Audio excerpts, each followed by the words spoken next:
Hello बच्चों, let's read the question. So the question says the cell constant of a conductivity cell. Option A changes with change of electrolyte. Option B changes with change of concentration of electrolyte. Option C changes with temperature of electrolyte. Option D remains constant for a cell. So the key concept, ठीक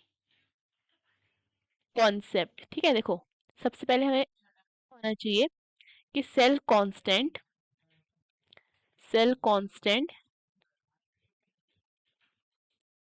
is the ratio of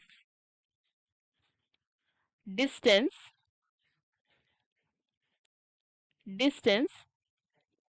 between electrodes to cross sectional area of electrodes. ठीक है, देखो cell constant क्या होता है. Cell constant basically ratio होता है किसका, डिस्टेंस बिटवीन इलेक्ट्रोड्स, जो इलेक्ट्रोड्स के बीच का जो डिस्टेंस होता है, ठीक है, to the cross sectional area of electrodes, to जो क्रॉस सेक्शनल एरिया होता है इलेक्ट्रोड्स का. ठीक है, सो देखो, अगर मैं सेल कांस्टेंट है, ठीक है, उसको हम जी स्टार से डिनोट करते हैं. ठीक है, सो जी स्टार हमारा कितना हो जाएगा, ये हो जाएगा लेंथ अपॉन एरिया. ठीक है, सो हम क्लियरली देख सकते हैं जो हमारा सेल कांस्टेंट है वो किस पे डिपेंड कर रहा है, लेंथ पे और एरिया पे. ठीक है, लेंथ यानी कि distance between the two electrodes and area यानी कि cross sectional area of electrodes पे.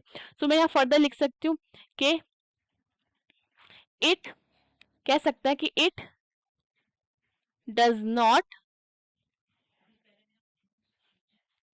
Not depend on electrolyte and its properties. ठीक है, तो यानी कि क्या हुआ, इसका ये मतलब हुआ कि ये इलेक्ट्रोलाइट और इलेक्ट्रोलाइट की प्रॉपर्टीज पे डिपेंड नहीं कर सकता. Thus it remains constant. ठीक है, अब देखो ऑप्शन चेक करते हैं. So changes with change of electrolyte, ये रॉन्ग है. ठीक है, क्योंकि ये इलेक्ट्रोलाइट पे डिपेंड ही नहीं करता है.